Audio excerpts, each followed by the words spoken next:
Hello, everyone. Thanks for joining us today on Faith to Lead. I'm excited about this topic that we're going to cover today, and I think it's the greatest sense of appreciation every moment we have where we can have this conversation. I want to ask you this question. What does it mean to you to be a servant leader? And, we hear that term thrown around a lot, servant leadership. And now it's almost ubiquitous with I'm a leader or I'm a manager. But if someone were to ask you today, when you go to work, what are some things you have to do today that substantiate that you're a servant leader? Could you answer them? Well, we're going to unpack that right here on Faith to Lead, on what it means to be a servant leader. So this is what I want you to do. I want you to share this podcast. There might be some people on your team that you say, we should check this out to see how we could take our leadership to the next level. So you can share this podcast, subscribe to Faith to Lead, and you can also visit us at faithtolead.com where we have even more resources on this topic. Let me jump in by sharing with you just a little biblical text that comes out of the book of Matthew, chapter 20, verses 25 to 28. And it's because servant leadership, although it started right around 1970 by a man named Greenleaf who started doing a lot of the writing, it has a lot of biblical roots to it as well. And this is a scripture that says, but Jesus called them to himself, these are his disciples, and said, you know that the rulers of the Gentiles lord it over them, and those who are great exercise authority over them. But this is the key verse. He says, yet it shall not be so among you. He's contrasting his leadership style from those that didn't follow him. He says, but whoever desires to become great among you, let him be your servant. And whoever desires to be first among you, let him be your slave. When you look at that particular scripture, we call this in the church that I lead, it's called the law of greatness. And what it does is it's basically a biblical text that says, if you want to be great, you got to first learn to serve. If you want to be the first in anything, you have to prioritize how useful you are to everyone else in your environment. It's true with people on a team. It's true when you're working on your own leadership stature so that people will see you as a leader and recognize you a leader. It's true on your team. It's true in your organization. If you want a great organization and you want it to be an industry leader, you have to prioritize how well do we serve everyone. And so the quality and the quantity of services, how people look at the products you're rendering and their satisfaction from it, that will determine how fast you rise. So we actually call that the law of greatness. So when you think of servant leadership, one great way you can look at it from a faith perspective is how well and how useful am I to everyone who's following me?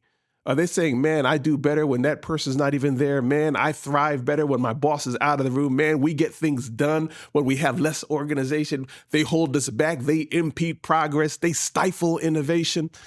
All of those mindsets, all of those behaviors, as well-intentioned as you may see them, are competing against servant leadership. First, let's talk about some of the preconditions. And here's where you see some of the misnomers of servant leadership throughout industry. It's before you find out what type of servant leader you should be or what behaviors you should do, you have to first assess the context that you're working in and the corporate culture. You see, if you're in the American Red Cross, Boy Scouts, youth sports, a church, a parish, and you're working with nonprofit individuals, there's levels of care you can demonstrate. There's styles of communication that are appropriate. But if you're in an ultra corporate setting, Wall Street, where certain things you can never say to someone else, there's levels of care that could be misinterpreted. I know you understand what I mean. Then you have to really be sensitive to your context and your culture about what's appropriate for you in demonstrating your care. So one of the first preconditions you want to figure out in your environment is what's the context? What's the culture?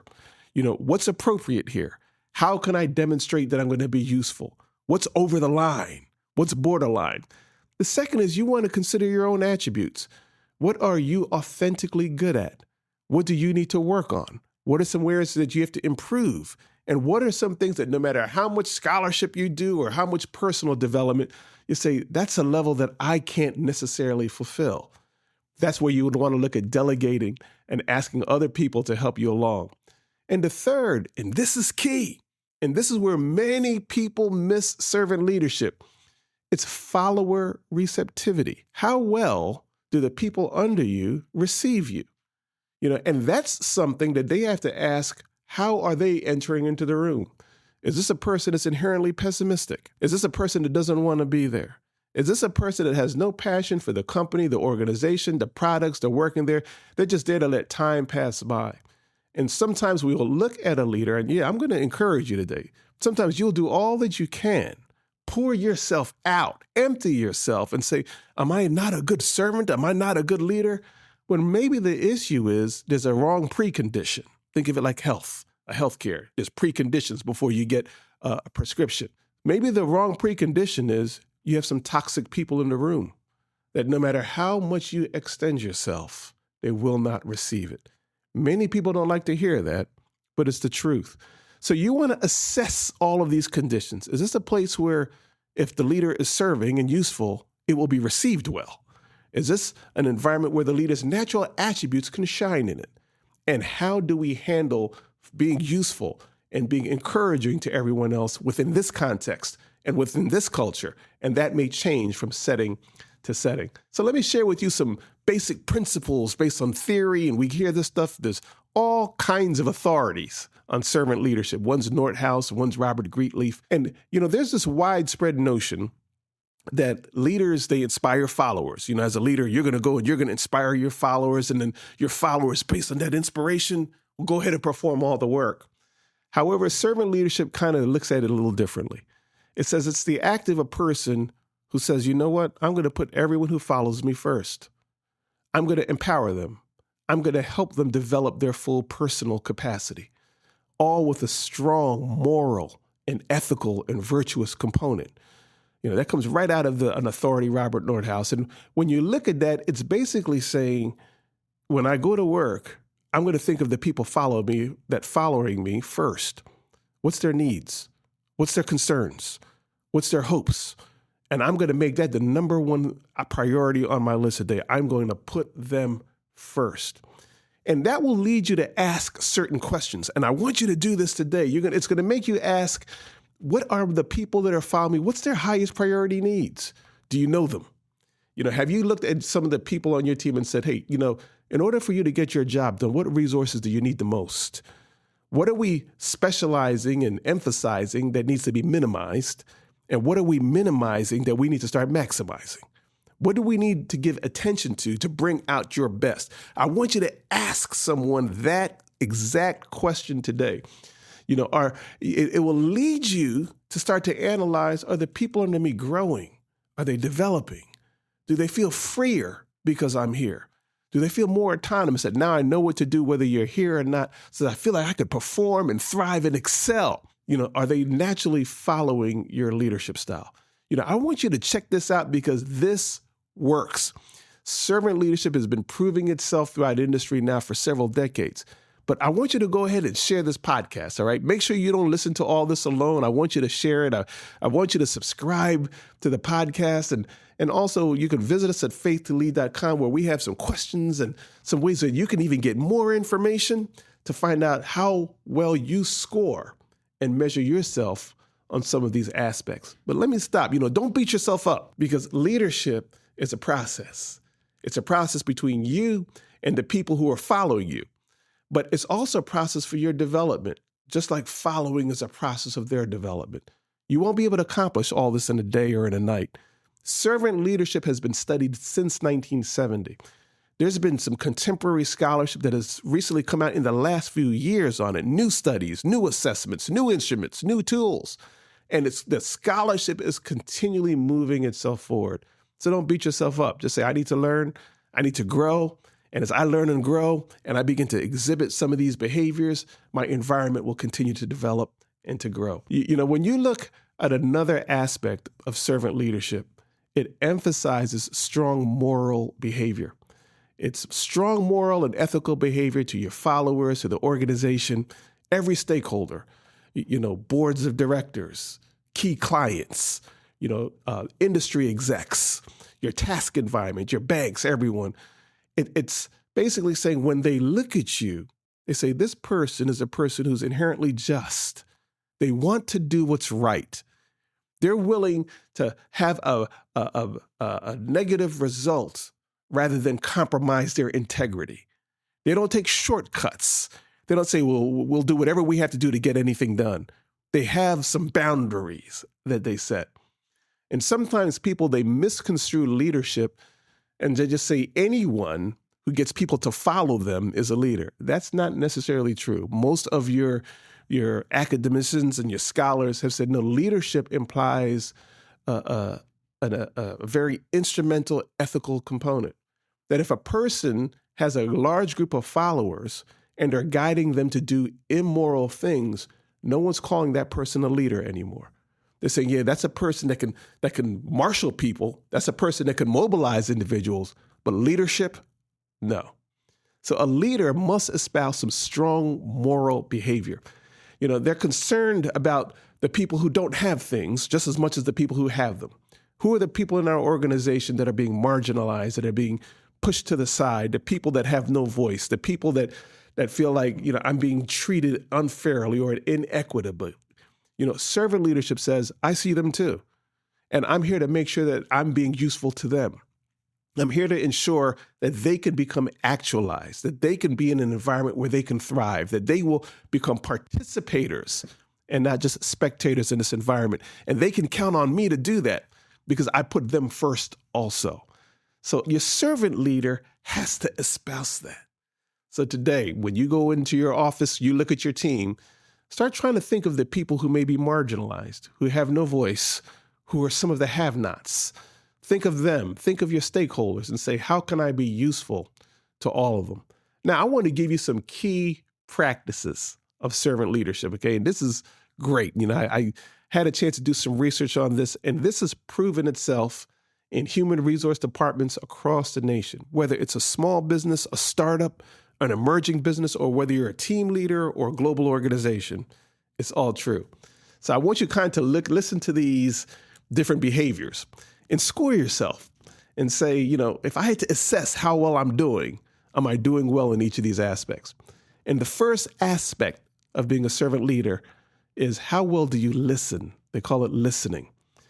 And it's the ability to walk into a room and say, before I say anything, let me make sure I'm accurately hearing everyone's concern, their challenge, their need.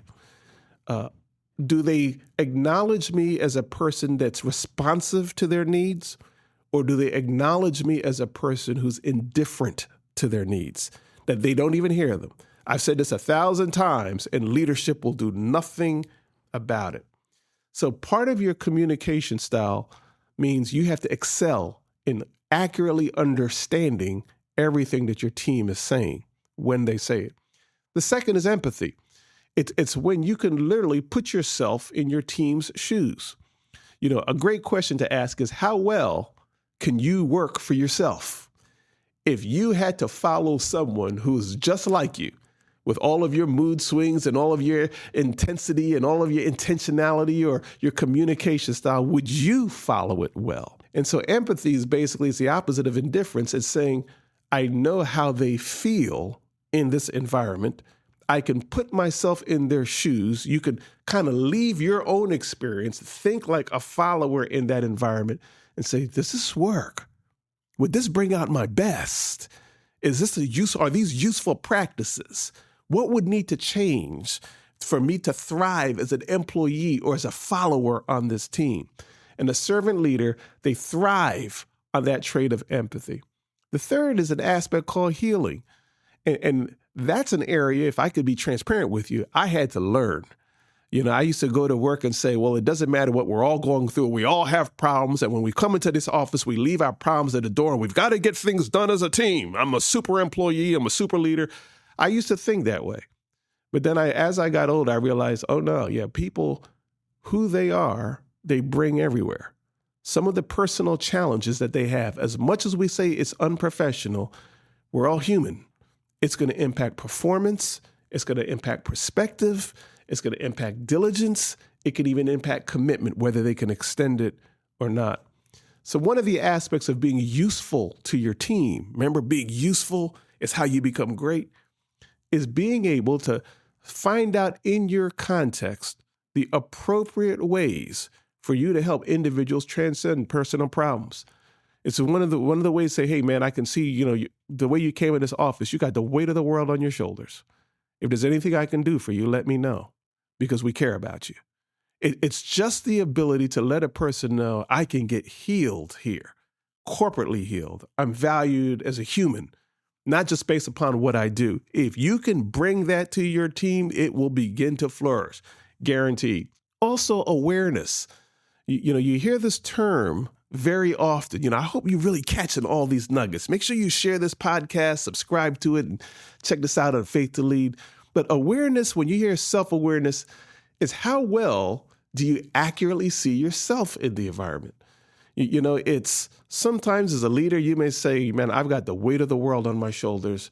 I'm doing so much for everybody else, and they know how much I'm doing for them. And so when I'm being short or when I don't have time for them, they get it, they understand, and they appreciate. Is that true? Is everyone really aware of all that? The way you see yourself in your environment, is that the way all of your employees, your teammates, your followers see you? So self-awareness, it's knowing, it's seeing yourself accurately from the eyes and the viewpoint of others.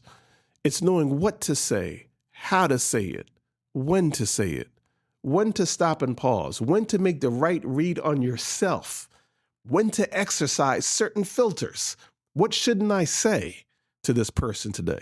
What should I say? What joke is over the line? At what point do I need to bring humor into a conversation? It's that ability to sense and see your environment, whether it's physical, social, the political environment, the corporate culture, and just being aware of what will put other people at ease based upon who you are as a person.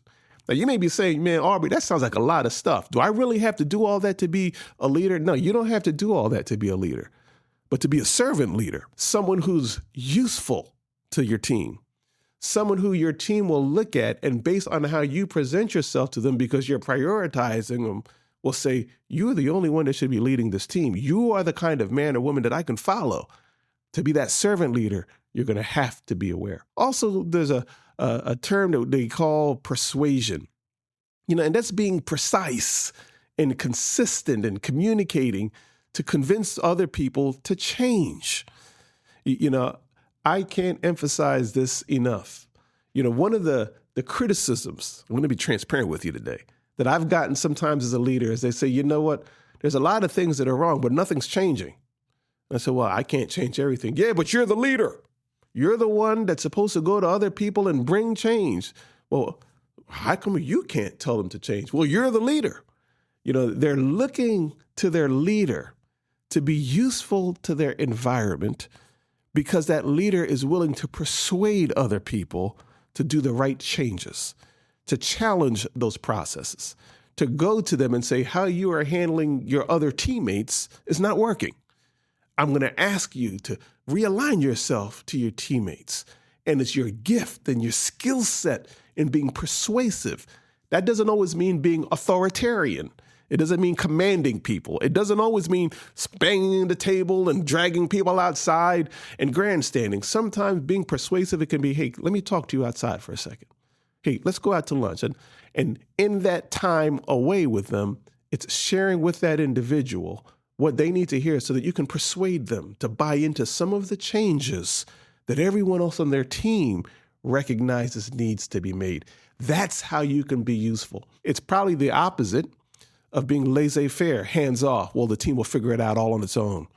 No, the team wants their servant leader to be persuasive. When you look at these other two, there's a few other behaviors that I really want you to grasp. Remember, these are things that you can do today. I've got to be persuasive. I've got to be aware. I've got to work on my ability to bring some healing to people. I've got to be empathetic. It's conceptualization. It's letting everyone on your team know that we have goals and letting them know what those goals are. There is nothing that drives people more crazy on a team than when they say, what are we here for? What are we trying to do? How do we know when we're winning and succeeding? How do we know when we're failing and need to improve? And when those lines, those boundaries aren't getting changed every day. So they want to see you or hear from you or the usefulness you can bring is by conceptualizing those goals and communicating those goals so that everyone stays on track so that they can operate freely. As a servant leader, one way you can be useful is to bring foresight, and that's being predictive, kind of sensing what can happen in the next couple months or years or the next quarters, and letting people know it doesn't matter what happens. We have an alternative scenario. We have a solution for what's coming down the pike. So you shouldn't have to worry about any of this. When you look at the last few aspects of servant leadership that I had the chance to check out, one was stewardship, and that's when you can accept the responsibility of managing people. That is literally not complaining about your role to the people who are following you. I can't tell you how many times you'll hear a leader say, it's not easy leading here. Running this team is hard. I don't know if I could do this every day. It's basically their way of saying, I don't accept some of this responsibility. I don't like it. I don't love it. I'm not into this. Accept it. You're leading that team for a reason. Consider yourself the right person. Think of everyone that put you in that position and realize I'm a steward to this role. I'm here to caretake this team. I'm here to guide this process. Someone has to do it, and you're the right one to do it. You also want to be committed to your team's growth. One of the things that you will specialize in as a servant leader, and one of the things you want to really make as an attribute of yours, is when you position yourself as the one that helps the team function well as a team, that you're going to put a premium on growing them personally and also collectively. That when you say, we have a group of individuals here, but what can these individuals do? What actions can we engage in? What communication is necessary to make our teamwork improve even more? You can take the same group of individuals and give them two different leaders, and that same team will perform differently. Why? Because one of them thrives on getting them to click together, to prioritize unity, and dedicated themselves to that task as much as any other task, because that will extend beyond even any aspiration your organization has. And the last point is you want to be the community builder. One of the most useful functions you can do on your team is to forge that sense of unity and that sense of relatedness amongst your team. You want to model it. You want them to see you do it, to see you, get excited with their successes, to be patient with them in their times of challenge, to coach, to advise, but most of all, to model it. One of the worst things to do is to put together a team and then abandon it. You're off to yourselves. I put this team together and I'm done. Now you're still in that community. Now how you guide it will change as that team functions. You may come on more proactive and more directive, and then transition into guiding and coaching and then enabling and then empowering. So your roles to that community may change, how you function within it, but you'll always still be a part of it. You want to forge that sense of community. So those are some activities that when you look at yourself and you begin to value what type of leader you want to be, how can you move your organization? Think of each and every one of those things. How well you listen, how much empathy you exhibit, your levels of healing, awareness, and persuasion, foresight, your commitment to leadership, and your stewardship. All of those behaviors will move the needle. One of the hallmarks of my life is that when I look, I consider myself fortunate because I had a chance to work with some transcendent leaders. And some of those leaders, they still inspire me today. I remember early on in my career, I was working as an engineer, and it was a project to do a mass transit system. And what the state did is they brought in a project manager, but they brought him in from halfway across the country. And so I asked him, I said, why would you use this individual? Aren't there people in our own state that can do this? And someone said, no, there isn't. I said, this individual, he was flown around the country and to other countries to do mass transit systems because he was so excellent in going into environments and working with the best engineers in certain industries, in certain states, and in certain countries. And so I said, I got to see this for my own two eyes. I got to check this out. And when that individual came in, just how he conducted himself, how he managed the team, how he can forge unity amongst all of those different professionals was mesmerizing. And I can see why they brought him from state to state and say, if we're going to do this huge mass transit system, there's only one man that can lead it. When I look back, he was a servant leader because he knew how to make himself useful to every single state that he was in, to make himself useful in different countries that he was in, to different teams. And he was even useful to me. And when he was encouraging me to apply for licenses and different credentials, servant leadership works. I want to encourage you today, be the best leader you can be. Don't look at all these things and say, man, Aubrey, I'm failing. I can't do this. You can do it. Everyone's growing in it, and the scholarship is fresh. So I want you to go ahead and share this podcast with someone, subscribe to Faith to Lead. We have some additional resources on faith2lead.com where you can even do a one-page assessment that tests if you are a servant leader and what areas you can grow with. This is your time, your moment to grow, because as you grow, so will your organization. I want to thank you for being part of this conversation today. You can do this. You've got it. You're going to win. Thank you for joining us on Faith to Lead.